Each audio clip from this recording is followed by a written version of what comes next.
RD. Sharma solution देख रहे हैं। क्लास 12th है, ये चैप्टर 19, एक्सरसाइज है 19.26। इससे पहले हमने बहुत सारे पार्ट्स देख लिए इसके, ये आखिरी पार्ट है और मैं मानता हूँ, ये समझता हूँ कि आप काफ़ी चीज़ें जान गए होंगे। E raise X sine X cos X minus 1 by sine square x.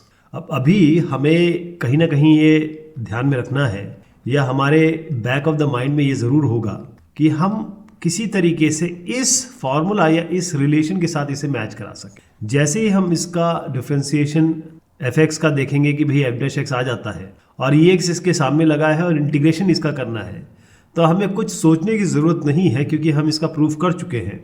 सीधा E raise x F X plus C इसका उत्तर होना चाहिए। लेकिन अभी ये इस फॉर्म में नहीं है, तो पहले इस फॉर्म में हम इसे तब्दील करेंगे। कैसे करेंगे? यहाँ आपका साइन एक्स, ये है कॉस एक्स और माइनस 1। हम थोड़ा इसको अलग अलग कर लेते हैं, साइन स्क्वायर एक्स को नीचे डाल देते हैं। तो यहाँ आपका आएगा साइन स्क्वायर एक्स, ये भी आपका आ रहा है साइन स्क्वायर एक्स। एक साइन से साइन काट दीजिए, कॉस बाय साइन हो जाएगा cot x. 1 by sine square x को क्या करेंगे, ये साइन ऊपर जाएगा तो क्या बनेगा, कोसेक स्क्वायर एक्स। अब इसको मैं स्क्वायर ब्रैकेट में डाल के ई रेज एक्स यहाँ पर लगा दूँ और इंटीग्रेशन लगा दूँ, तो यही बन गया। तो ध्यान रखिएगा, आगे मैं आपको बोलूँगा कि ये आई है और ये आई है, क्योंकि यहीं से ये आया है, दोनों एक ही है ना। अच्छी बात ये है कि कॉट एक्स को जैसे आप एफ एक्स मानेंगे, कॉट एक्स का डिफरेंशिएशन माइनस कोसेक स्क्वायर होता है, यानी कि ये एफ डैश एक्स आ जाए। यानी जिस बात से मैंने शुरुआत की थी वही यहाँ पर हमें सामने मिल गई। तो अगर मैं ई रेस एक्स करता हूँ तो देखिए इसका कुछ करना ही नहीं है, यहाँ तो मैं ऑलरेडी बता चुका हूँ। E raise x F x क्या है, cot x plus constant of integration, ये इसका उत्तर हो गया क्योंकि एफ एक्स कॉट एक्स है। और अगर कॉट एक्स का डिफरेंशिएशन अगर मैं आपको बताऊँ जो आप अच्छी तरीके से जानते हैं, तो माइनस कोसेक स्क्वायर एक्स होता है। यहाँ तक ठीक है?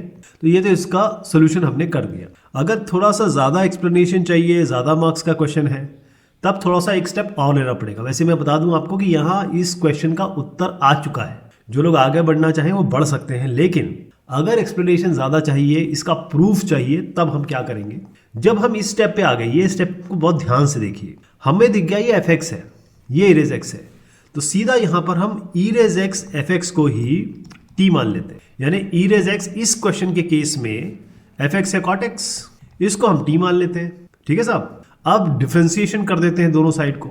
डिफरेंशिएशन करेंगे तो क्या आएगा, पहले हम कॉट एक्स को ऐसे रखते हैं, इरेज एक्स कर देते हैं डिफरेंशिएशन, तो इरेज एक्स ही आएगा। फिर इरेज एक्स को ऐसे रखते हैं, कॉट एक्स का करते हैं, तो वो माइनस कोसेक स्क्वायर एक्स आ जाएगा। और फिर यहाँ पर हमारा डिफरेंशिएशन क्या होगा, D T by D x. Next step में मैं इरेज एक्स को बाहर ले लेता हूँ, क्या बचेगा अंदर, cot x minus cosec square x. यहाँ भी कोई प्रॉब्लम नहीं है। डी एक्स को यहाँ ले आते हैं, ये भी हो सकता है। डी टी यहाँ बच गया, दोनों साइड हम इंटीग्रेशन कर देंगे, ये भी कर देते हैं। अब आप देखिए, मैंने आपको कहा था जब मैं आपको ये बताऊंगा तो आपको शंका नहीं होनी चाहिए कि ये आई और ये आई बराबर है, क्योंकि आया यहीं से है ना। जो पनीर है और दही है वो दूध से ही तो आता है, उसका जो ओरिजिन है, तो ये यहीं से आया है। तो आप क्या करेंगे, यहाँ पर आप कहेंगे कि भाई इसका इंटीग्रेशन करना पड़ेगा क्या? ना जनाब, इसका इंटीग्रेशन करने की आवश्यकता ही नहीं है, क्योंकि ये आई है, यही आई है, तो इसको आई लिख दीजिए आप, है ना, इसको आई लिख दीजिएगा। और ये इसका इंटीग्रेशन जरूर होगा जो कि टी प्लस सी हो जाएगा। अब ये टी क्या है, आपने इनिशियली क्या माना था, टी को ये माना था E raise X cot x plus constant of integration. ये करिए या ये करिए, प्रोसेस 1 प्रोसेस 2 दोनों ही का उत्तर सेम है। तो इस तरीके से ये हो जाएगा। क्योंकि हम ऑलरेडी 20 क्वेश्चन कर चुके हैं, तो मैं मान के चलता हूँ कि ये आपके लिए अब आसान हो जाएगा। नेक्स्ट सवाल है tan log x plus sec square log x। अब जहाँ पर आपको ई रेज एक्स ना लगे, दिखाई ना दे, और आप जानते हैं कि इससे पहले हमने एक क्वेश्चन किया है, log x और ई रेज एक्स आपस में जुड़े हुए हैं। कैसे जुड़े हुए हैं वो मैंने आपको फॉर्मूला भी बताया था, मैं दोबारा बता देता हूँ आपको। इस क्वेश्चन को सॉल्व करने के लिए हम पहली चीज़ जो लेंगे वो होगा log x बराबर t। log जब भी लिखते हैं हम नॉर्मल मैथमेटिक्स में, तो मान के चलते हैं ये e है। अगर मैं ऐसे लिख दूं log, ये बेस a है, ये b है, ये c है, मतलब log b बराबर c है, बेस a है। तो इसका मतलब क्या होता है, a की पावर c बराबर b। ये आप एक्सपोनेंशिएशन और लॉगरिथम में सीख चुके हैं। तो इसी चीज़ को अगर मैं आगे बढ़ाऊं या इसी रिलेशन को इसके साथ रिलेट करूं, तो इसका मतलब क्या है, x बराबर ई रेज टी, ये तो हो गया है ना। तो लॉग को एक्सपोनेंशियल के साथ और एक्सपोनेंट को लॉग के साथ कैसे रिलेट करते हैं ये हम पहले भी सीख चुके हैं, मैंने दोबारा बता दिया। अब हम डिफ्रेंशिएट करेंगे दोनों साइड्स को। तो dx बाई dt, अब क्योंकि e रेस t है तो t के टर्म्स में करना पड़ेगा। e रेस t का क्या होगा, e रेस t ही होगा। अब इस t को यहाँ ले जाइए dt को, तो dx हो जाएगा e रेस t dt, है ना, ठीक, यहाँ तक ठीक है। लेकिन ये तो केवल dx बना, ये जो हमने किया है कवायद वो हमने ओरिजिनल इक्वेशन को या ओरिजिनल i को कन्वर्ट करने के लिए किया है। यहाँ पर है 10 log x, तो ये हो जाएगा 10 log x की जगह t रखेंगे, क्योंकि यहाँ से हमने ये जो 1 से हमने ये इसको 2 मान लेते हैं, 1 से हमने log x की जगह एक t रख दिया। दूसरा क्या बना साहब, ये बना sec स्क्वायर log x फिर से t, तो ये t हो गया। इंटीग्रेशन तो था ही साथ में, लेकिन जैसे ही हमने dx को कन्वर्ट किया, dx को क्या करना पड़ेगा, e रेस t dt, तो यहां पर हम करेंगे e रेस t dt। अब बताइए साहब कि मैं इसको e रेस t यानी कि e रेस x मान लूं, tan t को मैं fx मान लूं, और sec स्क्वायर x को मैं क्या लिख सकता हूं, tan x का डिफरेंशिएशन sec स्क्वायर x होता है, यानी कि tan t का डिफरेंशिएशन sec स्क्वायर t होता है। तो क्या मैं इसको f डैश x लिख सकता हूं, बिल्कुल लिख सकता हूं। क्यों, क्योंकि fx का डिफरेंशिएशन f डैश x है, tan x का डिफरेंशिएशन sec स्क्वायर x है। तो ये हमने जो की यहाँ से यहाँ तक जो कवायद की है वो इसलिए की है कि हम इस क्वेश्चन को या इस इंटीग्रल को इस फॉर्म में चेंज कर सकें। ऑलराइट, यहाँ तक समझ में आ गया।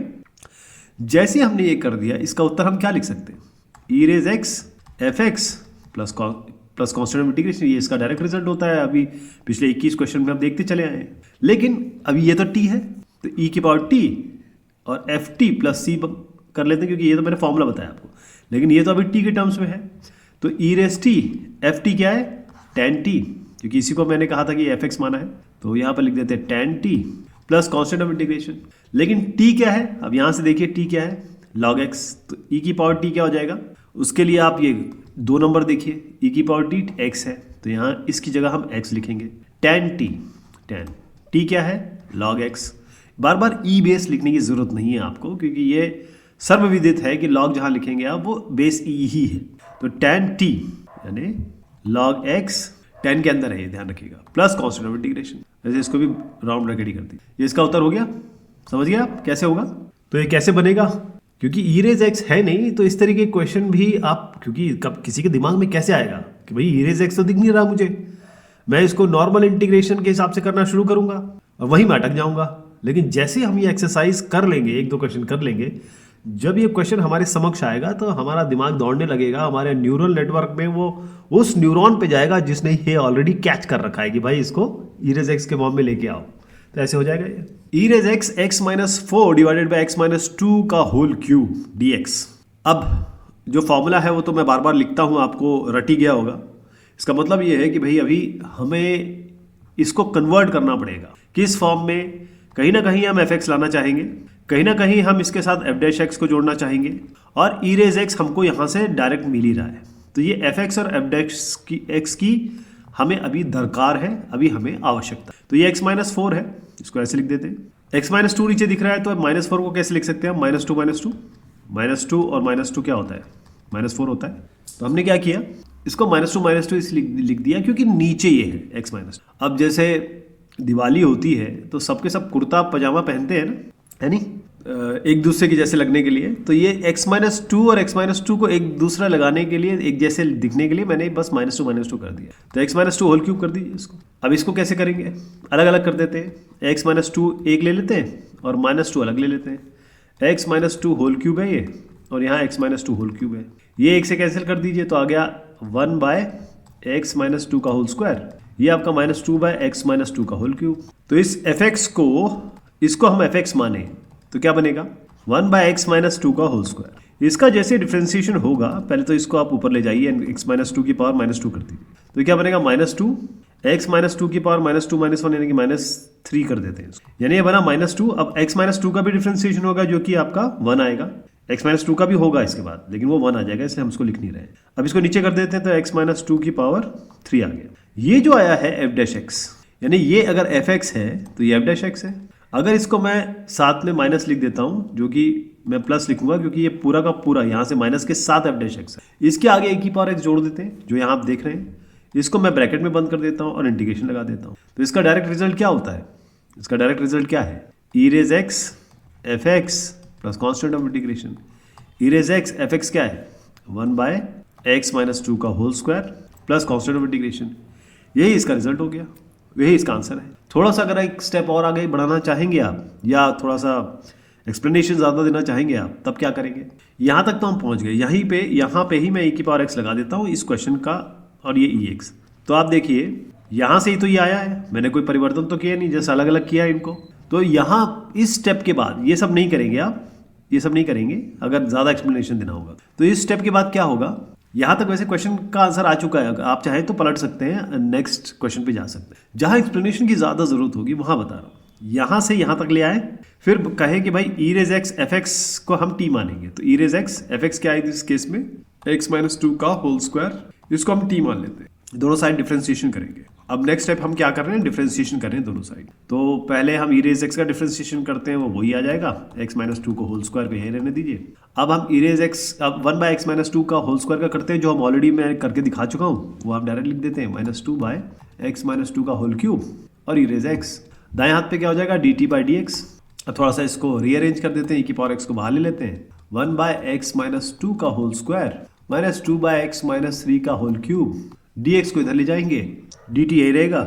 नेक्स्ट स्टेप हमारा होगा इसका इंटीग्रेशन का। लेकिन इससे पहले कि मैं इंटीग्रेट करूं, ये जो है ये कहाँ से आया था? इसी से तो आया था, यानी कि ये और ये बराबर है, तो ये इसकी जगह मैं यही लिख दूं, ई रेज x-4/x-2 का होल क्यूब, और यहाँ dx भी दिख रहा है, इंटीग्रेशन हम ऑलरेडी कर रहे हैं, equals to integration of dt।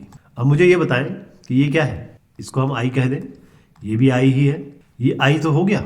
दाएं हाथ पे क्या होगा? Integration of dt, t plus t। तो इंटीग्रेशन क्या है आपका? t क्या लिया था हमने? ये लिया था, यही लिख दूं इसको। थोड़ा सा क्लमजी हो गया, लेकिन कोई बात नहीं, आप समझ तो रहे हैं। x-2 का होल स्क्वायर प्लस कॉन्स्टेंट, यहाँ से यहाँ तक जो आप देख रहे हैं ये इसका उत्तर है। तो प्रोसेस 1 प्रोसेस 2 मार्क्स के ऊपर डिपेंड करेगा, दोनों ही आपको जानने चाहिए। कई जगह लोगों ने केवल यहाँ तक करके ई रेज एक्स एफ एक्स करके ये फॉर्मूला लगा के आगे बढ़ गए, लेकिन ऐसा नहीं होगा, ध्यान रखिएगा।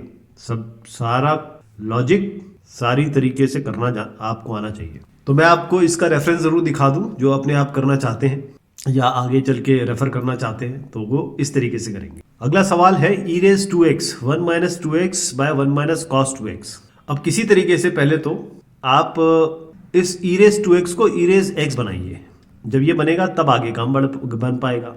तो उसके लिए एक बहुत इजी विधि है हमारे पास, सोल्यूशन जिसे आप कम कहेंगे। क्या करेंगे हम? आप ऐसे करें, इस 2x को t मान लें, कितना आसान हो जाएगा, फॉर्मूला बन जाएगा ना, जो हम फॉर्मूला इस एक्सरसाइज में लगाना चाहते हैं या फिर एक्सप्रेशन रिजल्ट लगाना चाहते हैं। t बराबर 2x है, दोनों साइड डिफ्रेंसिएशन कर दीजिए dt/dx, क्योंकि अगर ये t लोगे आप तो इस dx का भी तो कुछ करना पड़ेगा। dt/dx 2 आ जाएगा, यानी dt बराबर 2dx आ गया। यानी अगर आपको dx तब्दील करना है तो आपको dt/2 करना पड़ेगा। अब ये एक्सप्रेशन क्या बन गया आपका? देखिए, e रेज 2x है, यानी कि e की पावर t हो गया, 2x की जगह t रख दिया। अंदर क्या बना?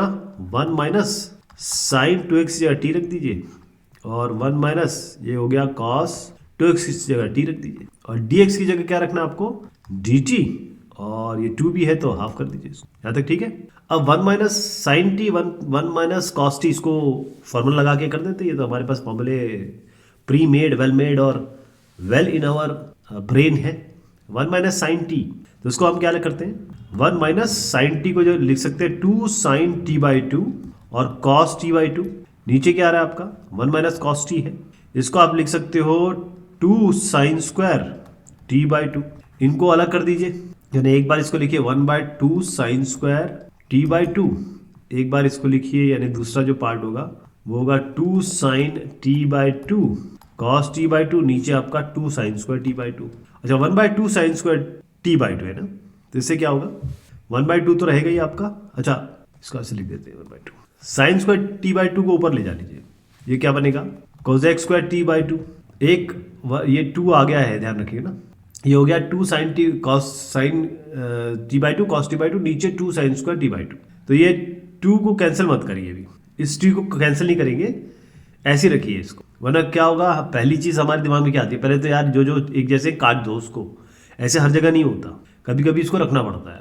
अब इसको अगर हम काटेंगे नहीं तो क्या बनेगा, ये नीचे का 2 और ये नीचे का 2, इसको मैं बाहर ले जा रहा हूँ, यानी कि ये 1/2 है ना, अब हम ऐसे लिख दे रहे हैं इसको, इस 2 और इस 2 को हटा दिया, बाहर ले लिया।